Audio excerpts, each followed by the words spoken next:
like to do a video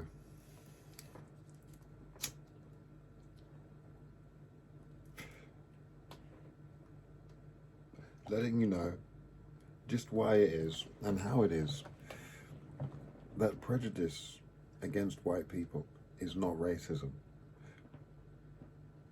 Again, prejudice against white people is not racism. Racism is an interesting terminology. You'll notice there is ism at the end of it, which lets you know that it's a political ideal. Are we there on that? We understand that, right? Feminism, you know, liberalism, socialism, capitalism, all of these are political ideals. So why is it that suddenly we come across one that doesn't seem to be a political ideal anymore? It seems to be a recognition of a derogatory state, almost an emotion. Racism isn't an emotion. I want to introduce you to the difference between three words, and there's a difference between all words. There are no two words in the English language which sit side by side and mean exactly the same thing, okay? They're different by nature of their explanation. And the three words I'd like to introduce you to today, are racism, prejudice, and discrimination. Let's start with discrimination, okay? Discrimination is the act of discerning one thing from another and making a judgment upon the differences between those two things. We can all understand that as a difference, right? I would discriminate between food and drink when I'm hungry or thirsty, because I might need another one, you know? In terms of derogatory discrimination, or ways in which it's been dangerous to the human paradigm of experience, we began to discriminate against different facets of human beings, you know, particularly problematic ones being old and young, whereby people started discriminating against, men have been quite discriminatory against younger women or older women. Apparently, in the dating sphere, it can be quite hard for older women to continue dating because men can be quite discriminatory in that respect. And so we can see that the discriminations of people who are making difference, discerning, leads to, you know, how do I say, social phenomenon that we can often find cause corruptions and dissonances in society. Yeah, you know, and like discrimination in itself is a necessary facet of the human experience, and also a dangerous tool that can be used by the human consciousness to make some very rash decisions that don't make any sense. You know, there is no discriminating, discriminating entities between a Jew and a Christian. You know, it is almost impossible to discriminate between those two, and they would have to let you know that they are either of those two things in order for you to be able to discriminate truly against them. Because, you know, apart from the genealogical facets of Eastern European Jewish people who may or may not have certain features around their faces that allow us to know that they might be from a certain place, the original Jewish people don't have those same facets, you know, and so on some level, it's impossible to discriminate between certain things. Discrimination is a natural event. Prejudice is the nature of having a set idea about something, prejudging it. You know, the way that we prejudge a distance before we jump it, you know, and the idea that we would have prejudice against other people is rooted in the idea that we may be strange to them and we may not know them, and that their culture may somehow be dangerous to us. This again is a natural event in human experience. We are prejudiced against many things. We're prejudiced against food because it might be toxic. And through time, we become less prejudiced about things that we experience more throughout time. Now, there's a period of history, which I call the colonialist revolution, whereby the many European nations had come together in a political plan to travel across the world using trade, and basically set up aggressive trade routes that allowed for them to move money and people and goods across the planet and really thrive as a nation. You know, the Europes thrived as a nation, the European nation, which it is in its own right.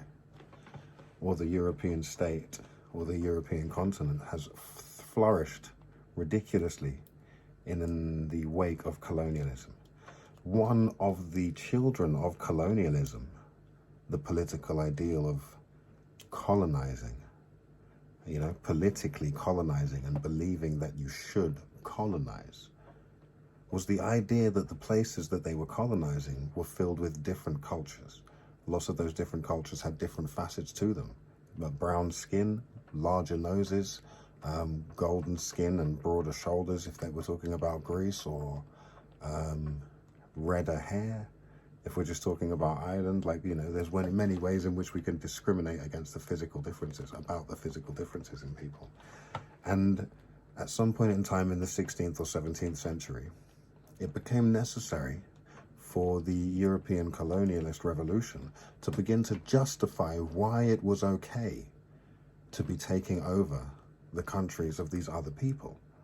Yeah, so they were sailing over to countries where people had brown skin, and on some level, the way that they were treating them and the pay that they were giving them, and for the, the trading, the laws surrounding trading with other people from other cultures, were, as they were today, quite a lot looser than they would have been today. Also, on some level, the levels of trust between countries was not necessarily so strong. And so, in an attempt to classify and understand all the different cultures across the planet and categorize them into a set methodology of thought, the intelligentsia of the colonialist revolution, or the, the thinkers and the writers and the people who were supporting that entity, came up with a set form of, a set rule of classes, of races, that would be, you know, their way of understanding who it was that was across the entire planet, what their cultural references and genetic references were like, and how you could treat them, and what they are good for, you know, and what kind of things that they can benefit your society with, basically, you know. We're going to cut this video for a second while I go and, get the name of a couple of books, because on some level, this is information that I've picked up through my entire life, but the name of the names of specific writers and pieces of documents, you know, I don't like to know these things, you know, because it's horrible.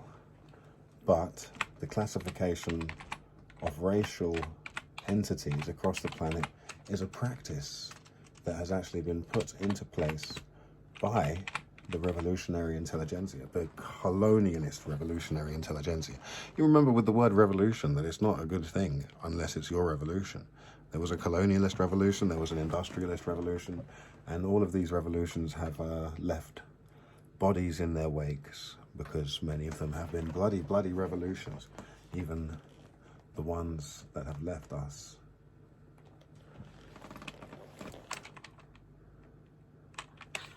with iPhones.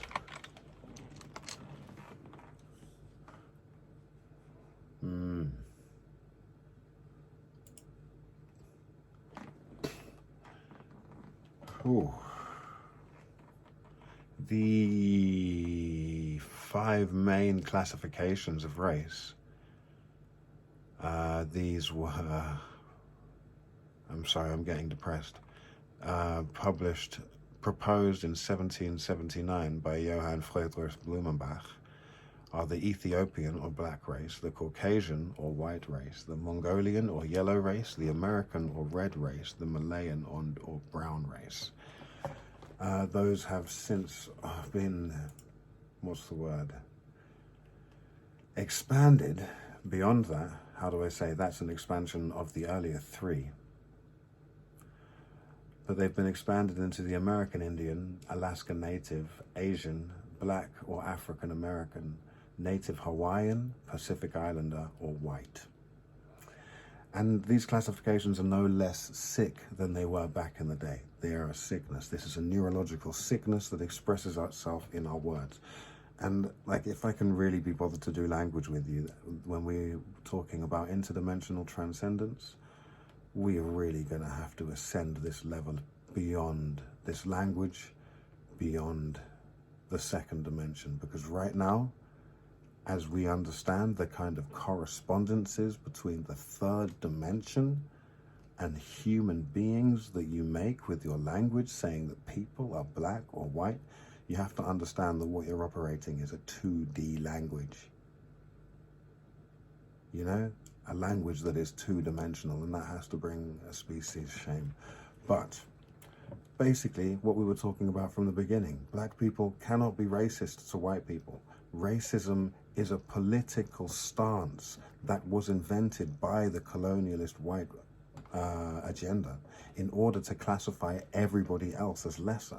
It's not possible for the lesser to come along and classify the greater as lesser. Does that make sense? That's like the centimeter coming along and saying, I invented the metric. You can't invent the metric as a quantification. And so on some level, you have to understand that when black people are racist towards white people, it's not racism. They're being prejudiced. They're being discriminatory. They're being, how do I say, derogatory.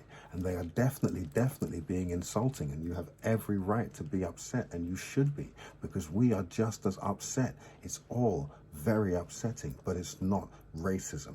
We do not have the political party that seeks to divide us.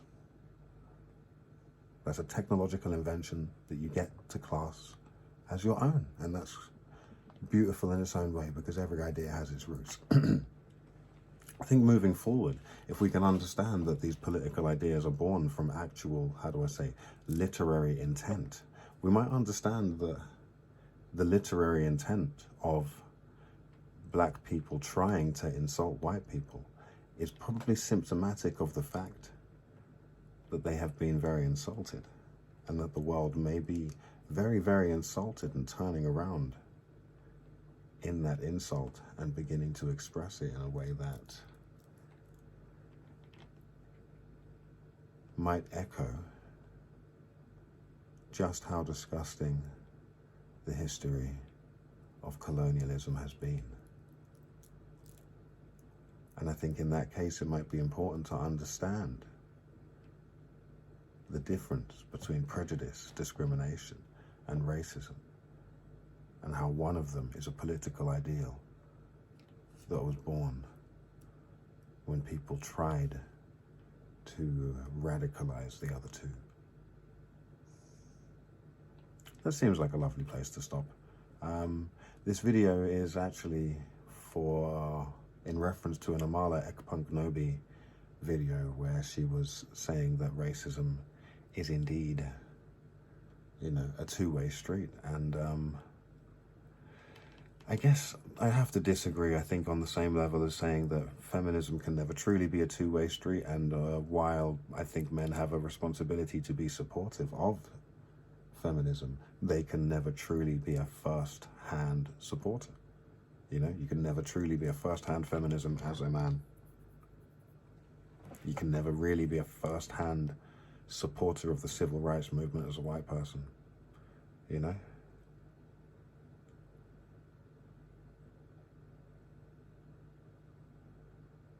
like saying I can never truly be a first-hand supporter of emancipation, because I'm free.